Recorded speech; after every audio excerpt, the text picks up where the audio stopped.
मेरी दुहिता का ध्यान रखना। तुम मेरे गोत्र और राष्ट्र का, इंद्र तुम्हारी रक्षा करे।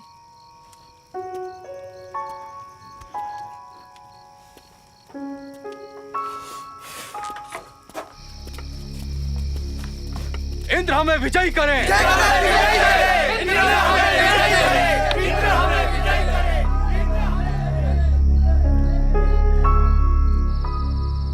अम्ब, पिता कहाँ गए हैं? पिता गविष्टि के लिए गए हैं। यानी गायों को लाने। किसकी गाय? गोत्र की। गोत्र यानी हम सभी अपनी गाय कहाँ बांधते हैं? अपने बाड़े में। और दूसरे? वो भी हमारे बाड़े में। तो जहाँ हम सभी अपनी गाय बांधते हैं उसे गोत्र कहते हैं। इसलिए जिन जिन की गाय एक बाड़े में बंधती है वह एक गोत्र हुआ। कुछ समझी? पर गायों को लाने के लिए भाला क्यों ले गए हैं? गायों को लाने के लिए एक युद्ध होता है, इसलिए गायों के लिए युद्ध को गविष्टि कहते हैं। कौन ले गया गायों को? चोर। तुम कभी गई हो गायों को ढूंढने? सो जाओ।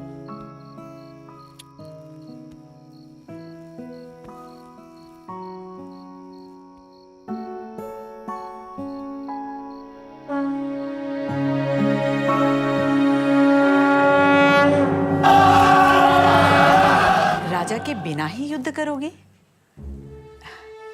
प्रतीक्षा नहीं करोगे? अम्ब, जब बात मेरी गायों की हो, मेरे गोत्र मेरे ग्राम की हो, मेरे खेत और खलियान की हो, तो मैं ही इंद्र हूँ, मैं ही वरुण हूँ। अपने गोत्र के लिए मरने का अधिकार मेरा है। जा, अपनी गायों को ले आ।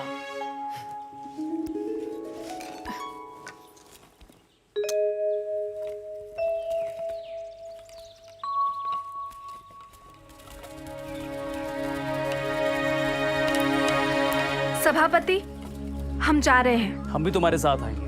हम अपनी बेटियों को अकेले नहीं जाने देंगे। आप सभी ग्राम की रक्षा करें, अपने गोत्र की रक्षा करें। शत्रु कभी भी घात कर सकता है।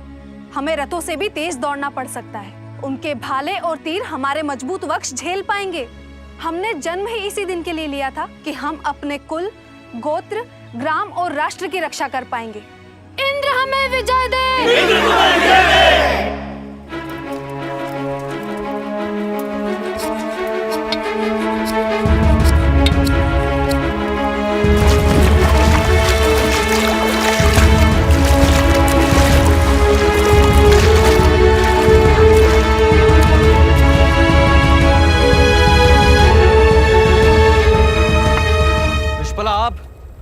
हम सभी गविष्टि के लिए अपना नायक चुने। उसकी क्या जरूरत है विश्पला? पुरखों से हम सभी ने एक कहानी जरूर सुनी होगी। असुर हमेशा युद्ध में देवताओं पर विजय पाते रहे हैं। क्यों? क्योंकि देवताओं के पास नायक नहीं था, किंतु असुरों के पास नायक था। तब सभी देवताओं ने मिलकर अपने लिए एक नायक चुना जो युद्ध में उनका नेतृत्व कर सके, और अंत में देवता विजयी हुए। विश्पला, तुमने रथों की दौड़ जीती है। तुम युद्ध में सारथी भी रही हो। तुम एक योद्धा हो। तुम ही हमारा नेतृत्व करो। क्या आप सभी एकमत हैं? तो गोत्र याद रखें, हम गोचर से भगाई हुई हमारी गायों को खोजने के लिए जा रहे हैं। किसी दूसरे गोत्र और ग्राम को उजाड़ने या उनकी गायों को लूटने नहीं। हम अपने शत्रुओं की पत्नी, बच्चों और बूढ़ों पर आक्रमण नहीं करेंगे, फिर वे चाहे पणी हो, दस्यु हो, अयजवन हो या वेरदेय, जो भी हो। पहले हम में से कोई एक दूत बनकर अपने शत्रुओं से बात करेगा, जैसे शर्मा गई थी इंद्र की दूत बनकर।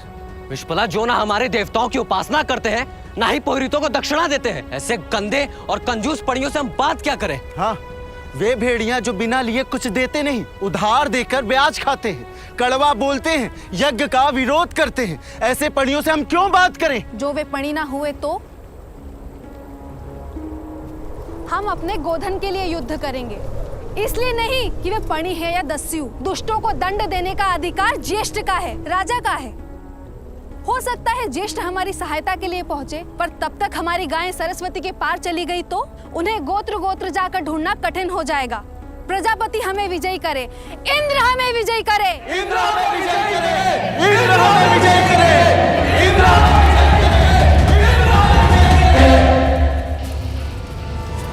ये तो गाय के खुरों के निशान हैं।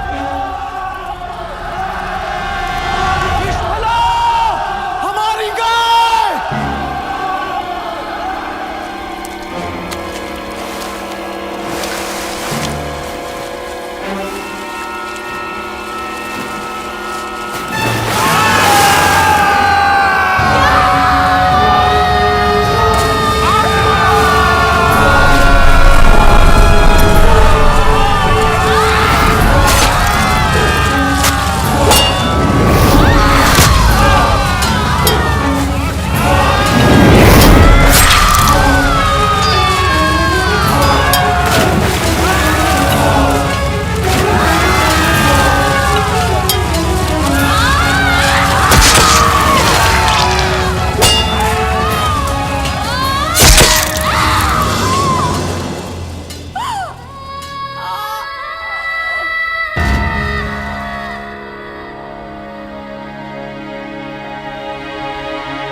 अभी तक सोए नहीं स्वामी?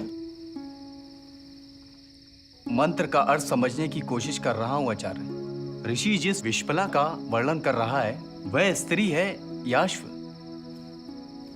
इसका उत्तर तो यास दे सकते थे, या विजयनगर में हमारे प्रधानमंत्री आचार्य सायण।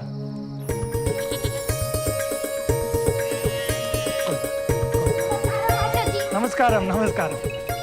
अरे सायण, युद्ध तो था नहीं, फिर तलवार लेकर कहाँ गया था? चरण स्पर्श आचार्य। आयुष्मान भवा। योद्धा हूँ, हमेशा तैयार रहता हूँ। तू तो ज्ञान का योद्धा है, 3 वेदों पर भाष्य लिख चुका है। स्वामी विद्यारण्य को वचन दिया था कि 4 वेदों पर जब तक भाष्य नहीं लिखता तब तक गुरु ऋण से मुक्त नहीं होऊंगा। भाई वाह, तू और माधव विद्यारण्य दोनों भाई एक जैसे हैं। नहीं नहीं आचार्य, मैं कभी माधवाचार्य नहीं हो सकता। मैं स्वामी से छोटा हूँ, ज्ञान में भी और पराक्रम में भी। सौभाग्यशाली है विजयनगर की प्रजा, जो उसे पहला प्रधानमंत्री माधव विद्यारण्य जैसा सन्यासी मिला, और दूसरा प्रधानमंत्री वेदों का भाष्यकार और योद्धा सायणाचार्य मिला। ये बता, क्या ढूंढा? ये पांडुलिपियां? हाँ आचार्य।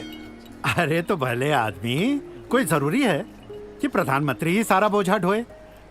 सैनिकों को भी तो बोझा दिया जा सकता था। ज्ञान बोझा नहीं है आचार्य, यही तो मेरा आभूषण है, ये तो मैं ही उठाऊंगा।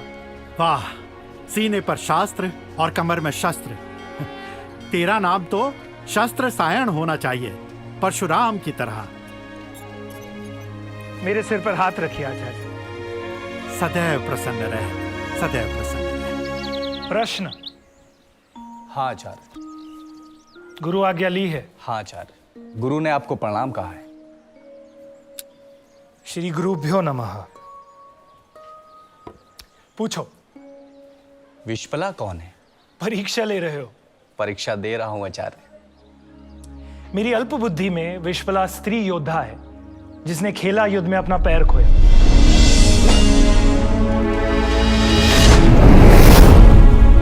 विश्पला घोड़ी भी तो हो सकती है। विश, ग्राम और पल, फुर्ती से जाने वाली, अपने ग्राम की रक्षा के लिए फुर्ती से आगे बढ़ने वाली घोड़ी कैसे हो सकती है? इसीलिए मेरा मानना है कि वो ग्राम की शक्ति है जिसे अश्विन कुमारों ने लोहे का पैर दिया ताकि वो दौड़ सके। पर मेरा मत अंतिम नहीं है। वेदों में और छलांग लगाओ, शायद नया अर्थ मिले। आचार्य शायन के भाष्य पर टिप्पणी नहीं हो सकती आचार्य। शास्त्रों की नई व्याख्या करना हमारी परंपरा है बटुक। आचार्य भगवत पाद शंकर ने भगवान बादरायण व्यास के ब्रह्मसूत्र पर भाष्य लिखा। महर्षि पतंजलि ने अष्टाध्यायी पर, श्वेत केतु, भरत मुनि, कौटिल्य, वात्स्यायन, सभी ने तो प्राचीन शास्त्रों की नई व्याख्या की है। नए आचार्यों की गरिमा चुप रहने में नहीं बल्कि प्रश्न करने में है। श्रुति में अलग अलग कहा गया है, स्मृतियां भी भिन्न भिन्न कहती हैं। कोई ऐसा ऋषि नहीं जिसका वचन अंतिम प्रमाण माना जा सके। इसीलिए प्रश्न करो, भारत का गौरव बढ़ाओ। अपने आचार्य के लिए ले जाओ।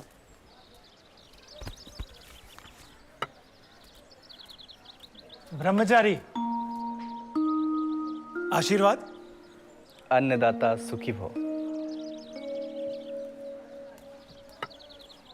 आपको भी ब्रह्मचारियों से संवाद बढ़ाने में आनंद आता है। आप चाहते तो ब्रह्मचारी को वेदों में छलांग लगाने के लिए नहीं कहते, हाथ पकड़कर पार करा देते। ये बटुक वेदों में छलांग लगाएगा। मैं चाहता हूं ऐसे ब्रह्मचारी बार बार आए। इन्हीं से तो मैं हर बार कुछ नया सीखते और दोहराते रहता हूँ। विजयनगर में कोई आचार्य मुझे शिष्य नहीं बनाता, गुरु दक्षिणा लेता नहीं, तो मैं इसी बहाने इन बटकों के आचार्यों के लिए दक्षिणा देते रहता हूँ। मुझे संतोष मिलता है कि मैं अपने धन का सही उपयोग कर रहा हूँ। बटकों के लिए दरवाजे हमेशा खुले रखो, ज्ञान इन्हीं के साथ घर में आता है। इसीलिए तो मैंने घोषणा करवा रखी है कि विद्यार्थी प्रश्न लेकर मेरे पास किसी भी समय आ सकता है। विजयनगर साम्राज्य में एक बात और प्रसिद्ध है स्वामी, कि सायण पेड़ है जो हमेशा ब्रह्मचारियों को फल देता है। सायण खेत है जो हमेशा ब्रह्मचारियों को अन्न देता है। ब्रह्मचारियों के लिए सायण कामधेनु और कल्पवृक्ष है। मैं तो भगवान बादरायण व्यास और आचार्य भगवत पाद शंकर का ऋण चुका रहा हूं।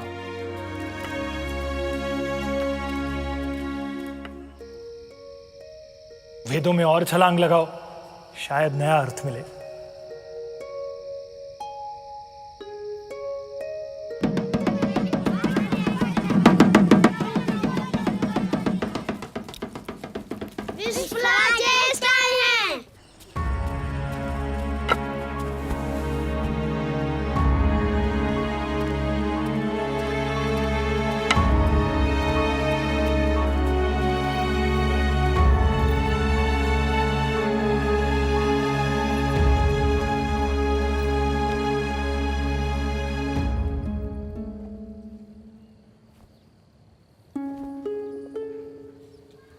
मैंने तुम्हारी वीरता की कहानी सुनी। हम अपनी गाय वापस ले आए ज्येष्ठ। बस अगली बार गोत्र के लिए युद्ध नहीं कर सकूंगी। तुम युद्ध करोगी, मेरे रथ की सारथी बनोगी। बनोगी ना? अश्विन कुमार आ रहे हैं, वे तुम्हें लोहे का पैर देंगे। तब तो मैं लोहे के पैर से शत्रुओं का सिर कुचल दूंगी। अश्विन कुमारों ने उसे लोहे का पैर दिया ताकि वह दौड़ती रह सके। गणानां त्वगणपति गुं हवामहे कविं कवीनामुपमश्रवस्तमं। समिति और सभा, प्रजापति की दोनों पुत्रियां मेरी सहायता करें। जिनसे भी मेरी भेंट हो मुझे सहयोग करें।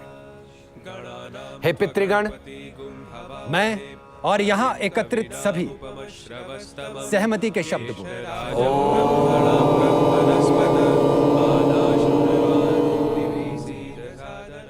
स्वयं भासते राजते सा सभा। वह संघ जिसमें लोग आभा से भरे हों, वह सभा है। ऐसी सभा मुझे शुभकामना दे। सभा और समिति प्रजापति की 2 पुत्रियां हैं और उन्हीं के द्वारा प्रजापति ने हमें एक शासन व्यवस्था दी जिसमें राजा भी प्रजा के अधीन है। यह व्यवस्था है गण यानी गिनना, चुनना और गिनना। इसीलिए गोत्र का, गांव का हर परिवार अपना पति यानी गृहपति चुनता है। गांव के सब गृहपति मिलकर सभा बनाते हैं। हर गृहपति सभा का सभासद या सभावती है। सभी सभासद और सभावती मिलकर सभापति का चुनाव करते हैं। ऐसी गांव के एक एक जन द्वारा चुनी गई सभा को जनता की आवाज कहा गया, क्योंकि वह जन जन के मत से बनती है और जन जन की अभिलाषा अभिव्यक्त करती है। यह सभा हमारी राष्ट्रीय न्याय पालिका है। सभा के लिए वेद में कहा है कि सभा वो है जो व्यक्ति पे लगे आरोप की दाग मिटा दे।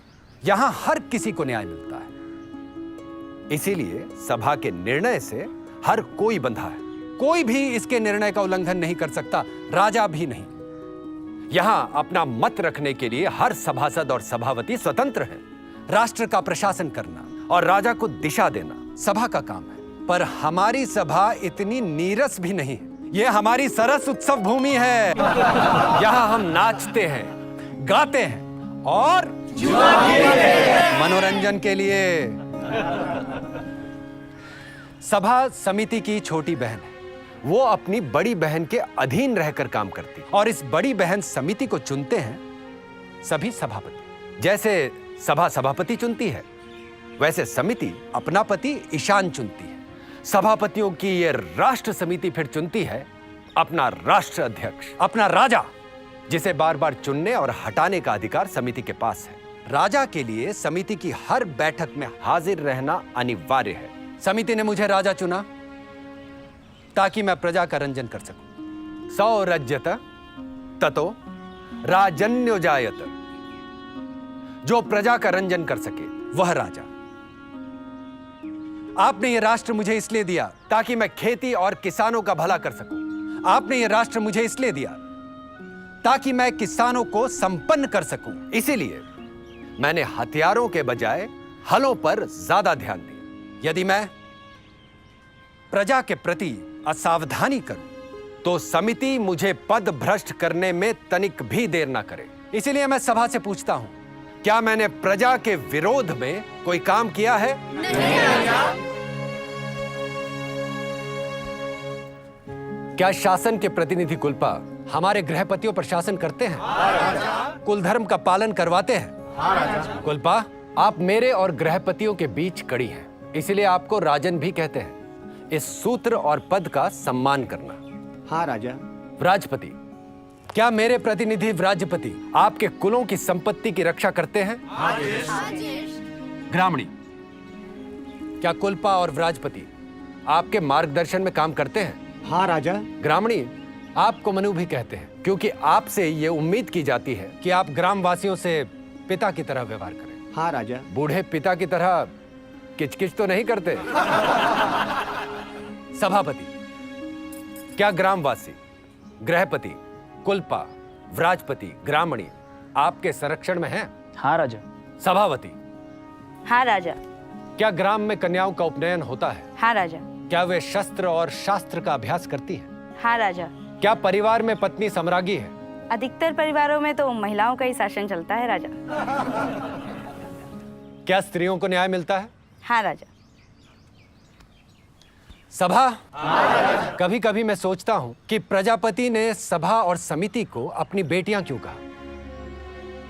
शायद इसलिए कि जहां बेटियों की नहीं सुनी जाती वो राष्ट्र उत्कर्ष नहीं कर सकता। जहां बेटियों के साथ अन्याय होता है उस राष्ट्र को कभी सम्मान नहीं मिल सकता। जहां बेटियों का अपमान किया जाता है वहां देवता भी आहुति ग्रहण नहीं करते।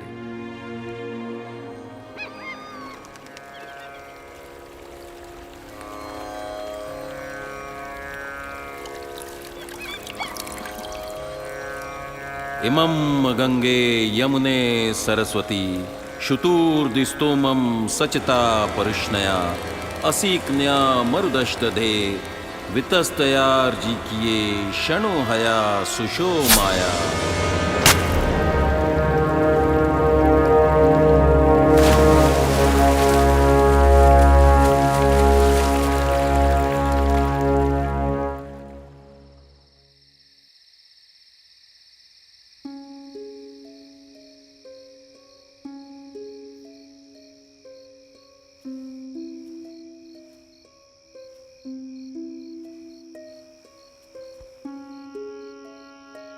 आज भी दूत अच्छी सूचनाएं नहीं लाए।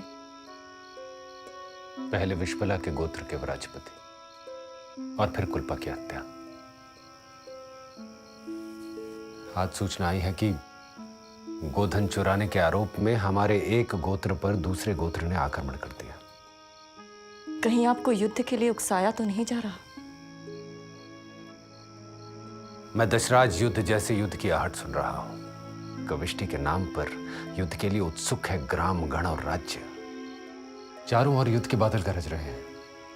आप परिषद से सलाह लें और निर्णय वही करें जिसमें राष्ट्र का उत्कर्ष हो।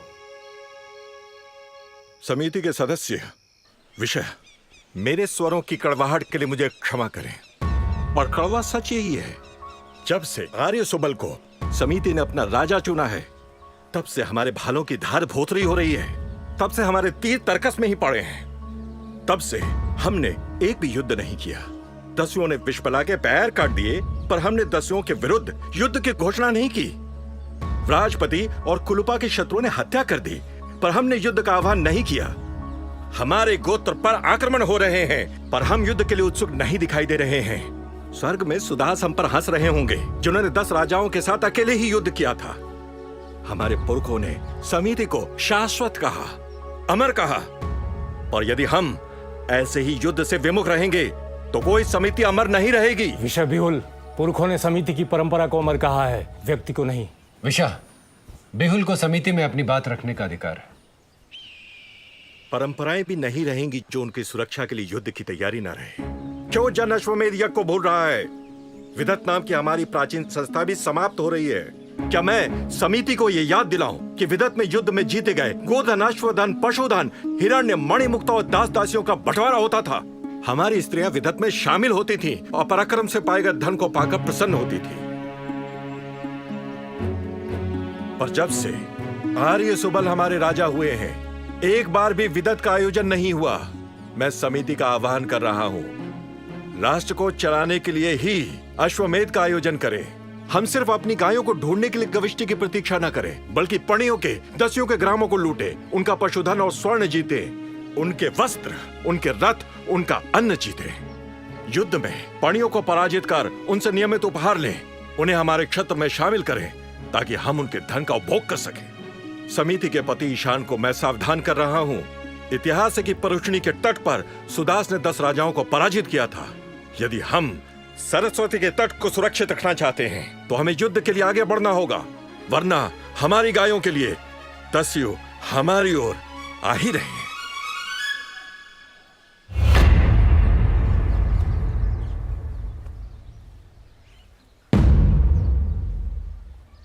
लगातार युद्ध के कारण लोग भयभीत न हो, इसीलिए हमने हर गांव में रक्षकों को नियुक्त किया है। रक्षकों को हम गोप कहते हैं, और यह राष्ट्र मुझे पुकारता है जनस्य गोप।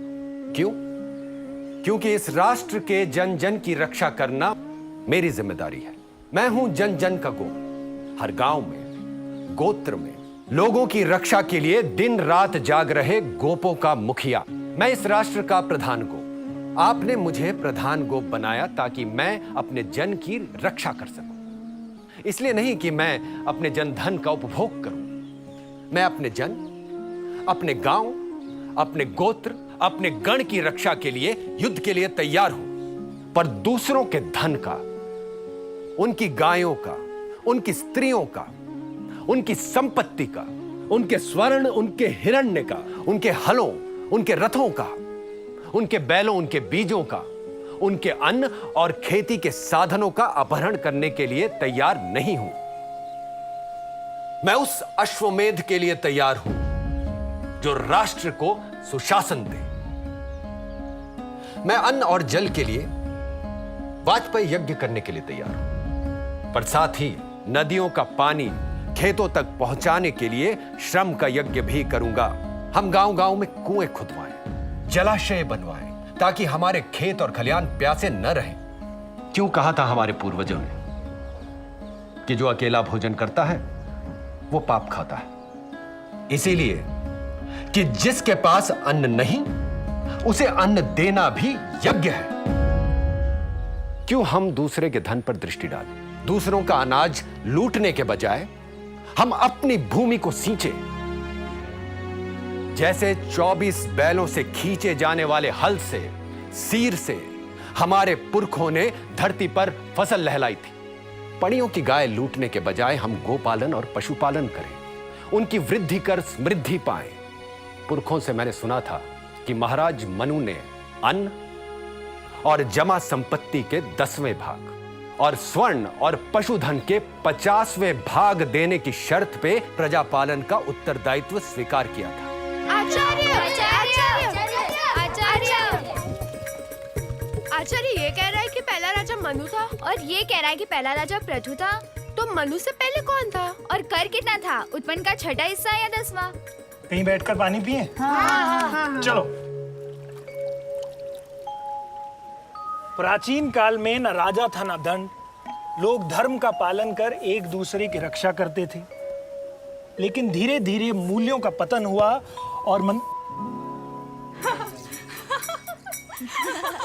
और मनुष्य लालची, स्वार्थी और दुष्ट होता गया। ताकतवर कमजोर को मारने लगा। चारों ओर मत्स्य न्याय यानी बड़ी मछली छोटी मछली को खाने लगी। तब प्रजापति ने 1 लाख अध्याय की नीति शास्त्र की रचना की, जिसमें राज्य, राजा, राष्ट्र और प्रशासन का वर्णन किया। इसके बाद प्रजापति ने विराज को पहला राजा बनाया। वो वेन का पुत्र पृथु था, जिसके समय में राजा शब्द पहली बार अस्तित्व में आया। ये कथा महाभारत में भीष्म ने धर्मराज युधिष्ठिर से कही। तो फिर मनु कहाँ से आया? ऐसी ही एक और कथा महाभारत में आती है, जब मत्स्य न्याय के कारण अराजकता फैलने लगी। राजा के बिना लोग एक दूसरे पर आक्रमण करने लगे। तब लोगों को राजा और राज्य की आवश्यकता महसूस हुई। उन्होंने शांति से रहने का प्रण लिया और सभी प्रजापति के पास गए और उन्हें एक राजा नियुक्त करने को कहा जो अराजकता समाप्त कर सके। प्रजापति ने मनु को उनका राजा नियुक्त किया, पर मनु ने राजा की जिम्मेदारी लेने से मना कर दिया। लेकिन बहुत मनाने और अपनी संपत्ति का 10वां हिस्सा और अपने पशुधन का 50वां हिस्सा देने का वचन देने पर मनु मान गए। अब समझ में आया कि करना मिलने पर राजा क्यों रूठ जाते थे। क्या प्रत्येक जन शासन को अपने अन्न और पशुधन का हिस्सा दे रहा है? इंद्र को जन अपनी इच्छा से बलि में अन्न, गोधन, पशुधन, घी, शहद, स्वर्ण, धातु, वस्त्र, लकड़ी, पशुओं की खाल आदि देते थे। पर क्या मुझे कर या बलि बराबर मिलता है? क्या हर सभासद, हर विषह कर देता है? मैं युद्ध के लिए तैयार हूं, पर क्या युद्ध के लिए कूच कर रहे योद्धाओं को ग्राम ग्राम, गोत्र गोत्र से अन्न, दूध, दही, तेल, कंबल, बिस्तर, ईंधन, पशु स्वेच्छा से मिलेगा या उन्हें ग्रामवासियों से छीनना पड़ेगा? मैं अपने ग्राम में, अपने गोत्र में हो रही चोरी, डकैती, उठाईगिरी और छल के लिए अपराधियों को दंड देता हूं, तो फिर मैं दूसरों के ग्राम और गोत्र को लूटने या लूट में पाए गए धन को विदथ में कैसे बांटूं? मैं जन का स्वामी नहीं, जनसेवक हूं। मैं समिति के निर्णय से बंधा हूं, इसलिए समिति योग्य निर्णय ले।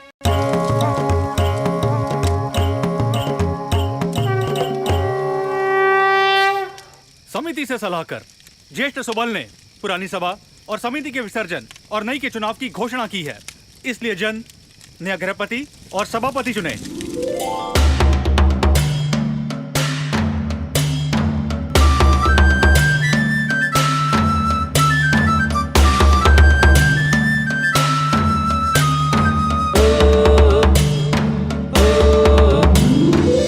पणियों से बात हो गई? हाँ, कुसीद पर वो स्वर्ण देने को तैयार है। चाहो तो सिंधु के बैल भी दे सकते हैं पड़ी। स्वर्ण दिखाई नहीं देगा, बैल और गायें दिखाई देंगी।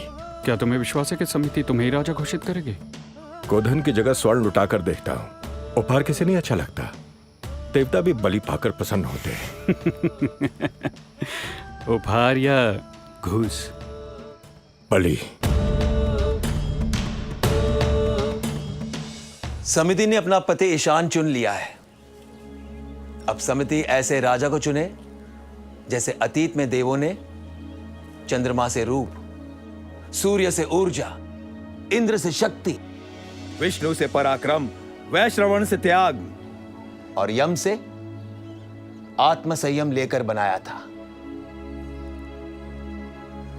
समिति यदि चाहे तो आर्य सुबल को भी फिर से चुन सकती है।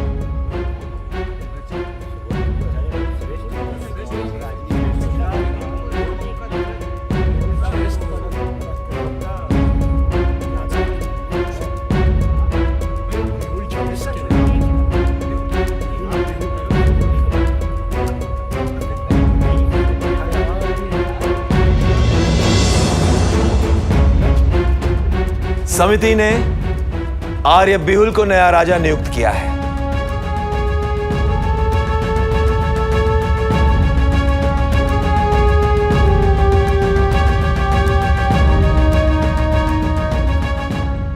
राजन, अब आपको राजसूय यज्ञ करना होगा। रत्नीन से शासन के लिए सहयोग मांगना होगा। अब ये रत्नीन कौन है? राज्य का उद्देश्य क्या है? अब प्रजा को स्वच्छ और सुंदर प्रशासन देना। अम्ब, आपने सही उत्तर दे भी दिया तो आपको कुछ नहीं मिलने वाला। ऋग्वेद में स्वच्छ और सुंदर शासन को प्रशिश यानी प्रकृष्ट शासन कहा है। और शासन के लिए क्या चाहिए? अमात्य, राजन्य, ब्रह्म शक्ति, छत्र शक्ति। ठीक। बुद्धि और शक्ति का संगम। ये सब मिलाकर जिससे शासन चले उन अधिकारियों को रत्निन कहते थे। रत्नी नामेतानी हविषी भवंती एते वै राष्ट्रस्य प्रदातारः। वे सिर्फ राजा के ही नहीं बल्कि राष्ट्र के निर्माता भी थे। राजा प्रजा का सेवक है तो अधिकारी लोक सेवक, इसीलिए राज्य अभिषेक के पहले राजा उनके घर उन्हें आहुति देने जाता था। ब्राह्मण ग्रंथों में इसका विस्तार से वर्णन किया गया है। सबसे पहले राजा पुरोहित के घर जाता था। जैसे राजा को जनगोप वैसे ही पुरोहित को राष्ट्रगोप कहते थे। राष्ट्रगोप, आप राष्ट्र के रक्षक हैं और धर्म के प्रतिनिधि। मेरी आहुति स्वीकार करें और हर हाल में मुझे सत्य और धर्म का मार्ग दिखाएं। मैं रत्निन के लिए नियुक्त हुआ हूं। मैं चाहता हूं आप सदा मेरे पीछे चलें। प्रशासन में पुरोहित सबसे बड़ा पद होता था, सेनापति से भी। पुरोहित ब्रह्म शक्ति का प्रतिनिधि था। वो गुणों की खान और आदर्श की मिसाल होता था। निरुक्त के अनुसार पुरा एवं ददाति, जो सभी विषयों में आगे रखा जाए वो पुरोहित। मैं पुरोहित बनूंगा। बृहस्पति और शुक्राचार्य की तरह। तब तो तुम्हें राज्य के भौतिक और आध्यात्मिक विकास की जिम्मेदारी उठानी पड़ेगी बटुक। ये नहीं कर पाएगा आचार्य जी। नहीं, मैं राजा को आगे बढ़ाऊंगा। पुरोहित के बाद नियुक्त राजा सेनानी या सेनापति के पास जाता था। उसके बाद राजमहिषी। राजमहिषी क्यों? क्योंकि स्त्री के बिना पुरुष अधूरा है। राजमहिषी के बिना राजा। फिर सूत या सारथी। सूत क्यों? क्योंकि वो रथ चलाने की विद्या में कुशल होता था। युद्धों में रथ का और लगातार युद्धों के कारण सूत का बड़ा महत्व था। अथर्ववेद में सूत को राजा को बनाने वालों में से एक कहा गया है। फिर तक्षण या बढ़ई, फिर करमार या धातु कर्मी, फिर रथकार। रथ बनाने वालों और धातु कर्मियों को राजा अपने नियंत्रण में रखना चाहता था, क्योंकि दोनों ही युद्ध में बड़े काम के थे। बिल्कुल ठीक। उसके बाद नियुक्त राजा संग्रहित्र या कोषाध्यक्ष, फिर भागदुग या कर जमा करने वाले, फिर पालागन या राजा का सखा जो बाद में विदूषक कहा जाने लगा, फिर ग्रामणी, उसके बाद शत्ता या अन्न बांटने वाले, फिर अक्षवाप या खेल मंत्री, फिर गोविक कर्तन या पशुओं का अधिकारी, फिर स्थपति यानी कलाओं के अधिकारी के घर पर आहुति लेकर जाता था। वैदिक काल में विकास के साथ साथ ये सूची बढ़ती गई। बाद से नहीं, संहिता में हस्तपा यानी गजपति, अश्वपा यानी अश्वपति, प्रश्न विभाग यानी न्यायाधीश, वनपा यानी वन का अधिकारी, दावपा यानी वन में लगी आग को बुझाने वाले विभाग का अधिकारी आदि भी रत्निन या लोक सेवक हैं। आचार्य क्या वैदिक प्रशासन में विभागीय अध्यक्ष थे? ऐसा लगता है कि कुछ विभागों के अध्यक्ष थे। ऋग्वेद में न्याय विभाग के अध्यक्ष का उल्लेख मिलता है और ऐतरेय ब्राह्मण में सचिव का भी। रत्निन को आहुति देने के बाद क्या होता था स्वामी? फिर नियुक्त राजा का राष्ट्र की नदियों के पवित्र जल से अभिषेक होता है।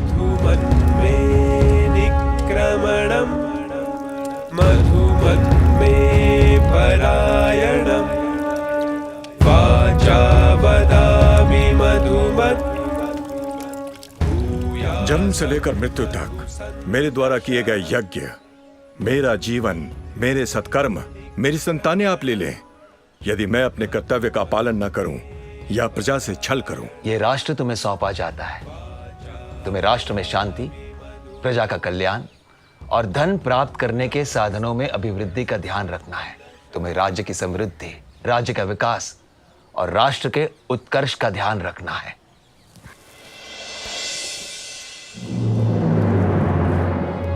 अपने लोक सेवकों को शक्ति और ऊर्जा दो। वे राष्ट्र को शक्ति और ऊर्जा देंगे। आज से तुम राष्ट्र के लोक सेवकों में शामिल हुए और उनमें तुम्हारा स्थान पहला होगा।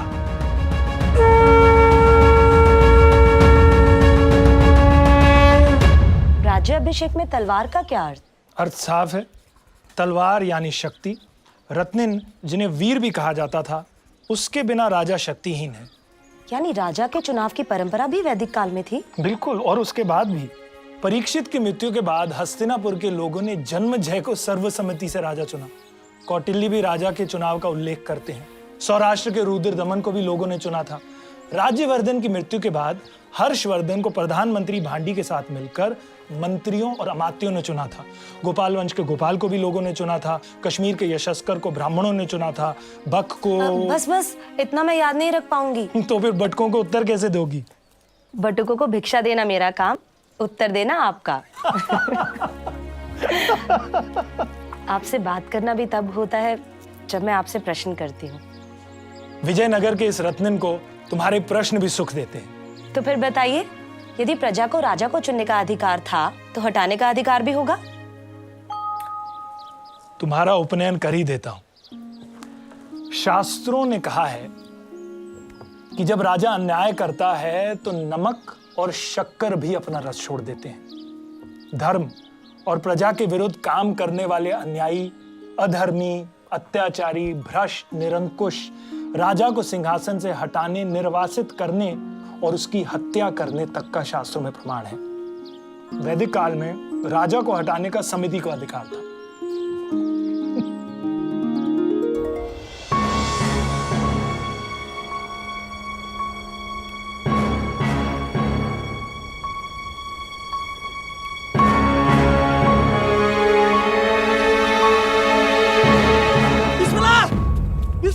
बिस्मिल्लाह, ग्राम में भाग दुख कर लेने आए हैं। कोई भी ग्राम्य उन्हें कर नहीं देगा। सभी योद्धाओं को जमा करो। हम राजा को तब तक कर नहीं देंगे जब तक हमें न्याय नहीं मिलता।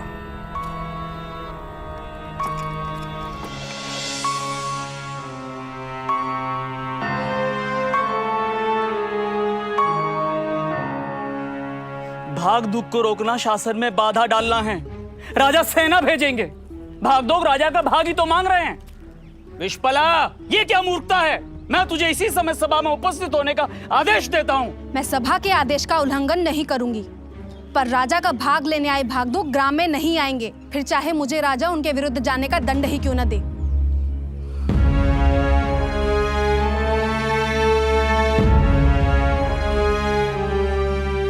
यदि सत्य कहना विद्रोह है तो मैं विद्रोही हूँ सभापति। जब से आर्य बिहुल को राष्ट्र सौंपा गया है, हमारा गोत्र दुखी है और सभा नपुंसक हो गई है। पुष्पला, भगिनी स्वधा अपने भगोड़े पति को दंड दिलवाने के लिए सभा में घसीट कर लेकर आई थी। तब सभा ने क्या किया? मैं लेके आई थी उस भगोड़े को जो अब किसी और के साथ रह रहा है। उसे दंड देना तो दूर रहा, उल्टा गोप ने मुझसे ही वर्ष भर का घी ले लिया और मेरा बछड़ा भी। दिन दहाड़े लोगों को मार्ग में लूटा जा रहा है। घरों में चोरियां और डाके पड़ रहे हैं। स्त्रियां भयभीत हैं। हमारे कुत्ते रात रात भर जाग रहे हैं और गोप सो रहे हैं। अपराध की छानबीन के नाम पर दंडाधिकारी ग्राम से कर वसूल करते हैं और रात भर सोम पीकर जुआ खेलते हैं। कुल्पा और राजपति के हत्यारे आज तक नहीं पकड़े गए, पर ग्राम से कर लिया जा रहा है। लिया नहीं जा रहा, छीना जा रहा है। चोर और गोप एक साथ जुआ खेलते हैं और सभा मौन है। विश्पला, मैंने जनगोप और राष्ट्रगोप को सभी स्थितियां बताई हैं। इसीलिए यह ग्राम कर नहीं देगा, ताकि समिति के बहरे कानों तक हमारी आवाज पहुंचे। हम कर नहीं देंगे सभापति। विश्पला,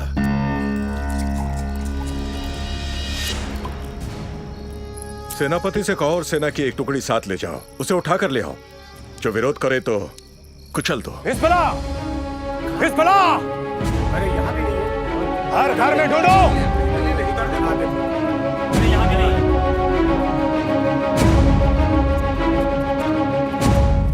नहीं मिली। चरागाह गव्वे में ढूंढो, नदी पर ढूंढो, उसके माता पिता को बंधन में ले लो। कल रात ग्राम में कोई अतिथि आया था सभापति?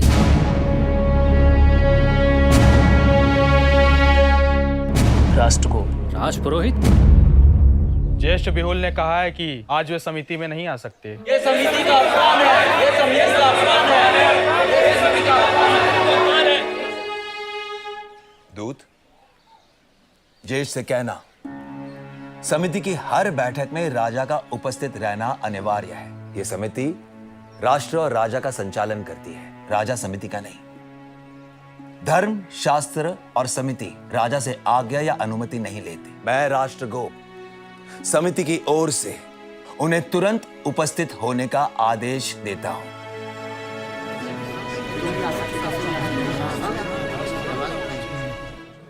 मैं जन में फैल रहे असंतोष से परिचित हूं, इसलिए आज समिति को कठोर निर्णय करना है।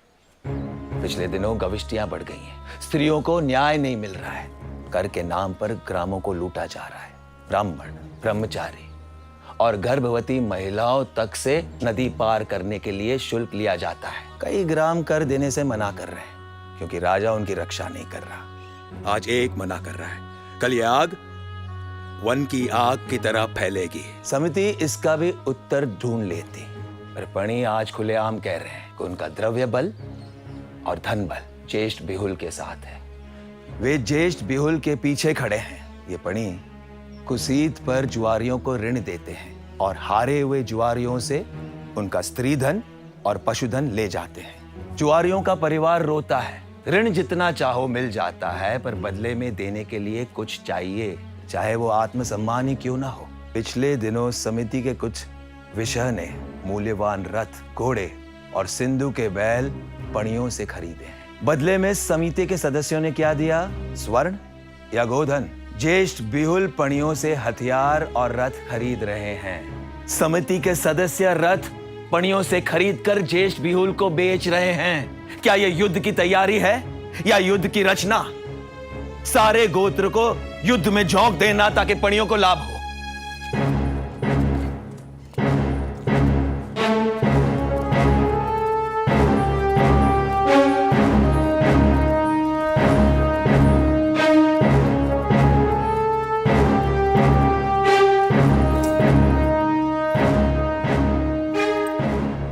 राष्ट्रगोप, आप एक बात समझ लें, मैं इंद्र हूं, मैं ही धर्म हूं, मुझ पर किसी का शासन नहीं चलता।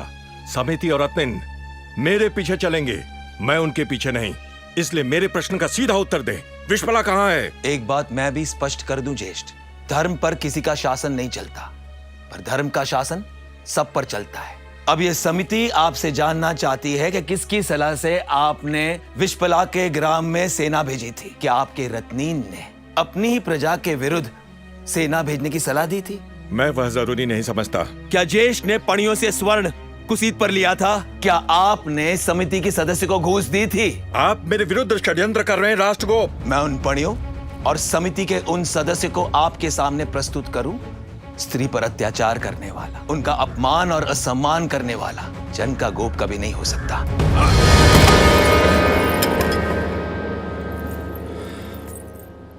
विश्पला से मिलेंगे। विश्पला!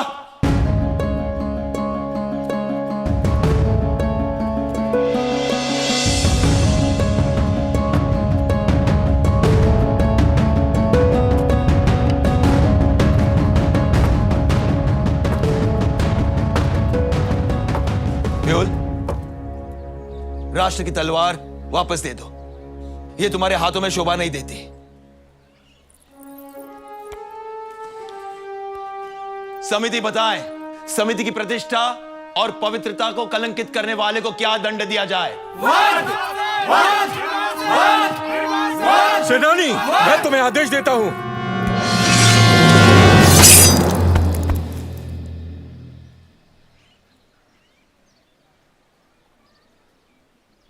समिति जिसे योग्य समझे उसे जन गोप नियुक्त करे।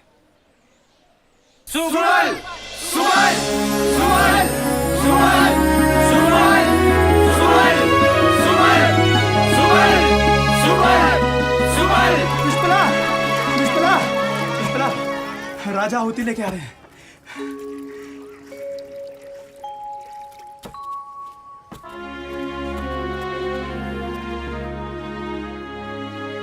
मेरी रत्निन बनो, ताकि कई विषपलाएं खेला के युद्ध में रथों की दौड़ में भाग लें और राष्ट्र की मंत्री बने।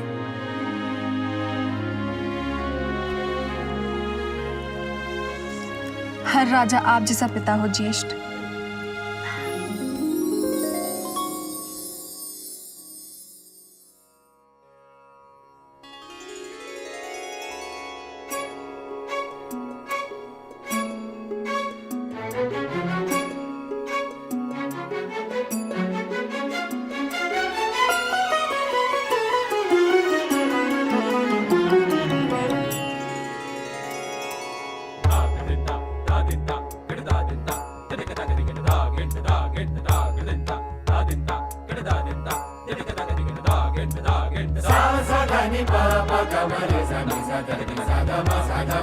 सा